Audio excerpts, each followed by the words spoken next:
Isang babaeng nangangalakal para mabuhay, aksidenteng naputol ang internet connection ng isang bansa.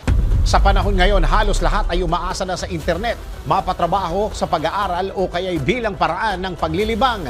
Kaya naman malaki ang magiging epekto nito kung sakali sa isang iglap ay bigla na lang itong mawala. Tulad na lang ng isang nangyari sa kwentong ito kung saan aksidenteng naputol ng babae ang internet connection ng isang buong bansa. Kung paano ito nangyari, ito po yung kwento. Nag-viral ang isang 75 anyos na babae mula sa Georgia matapos na maging dahilan ito upang mawalan ng internet connection ang kanilang bansa sa loob ng ilang oras.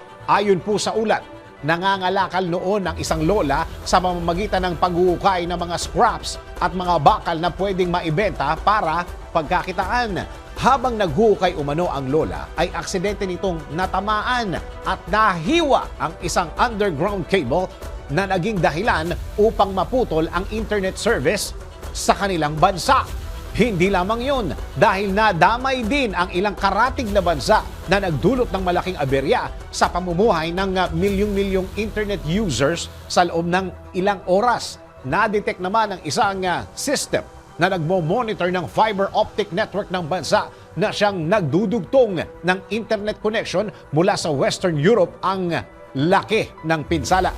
Dahil sa insidente, agad na ipinahanap ng mga otoridad ang babae at sumailalim sa investigasyon kung saan nahaharap ito sa 3 taong pagkakakulong. Ngunit pinakawalan din dahil sa kanyang katandaan.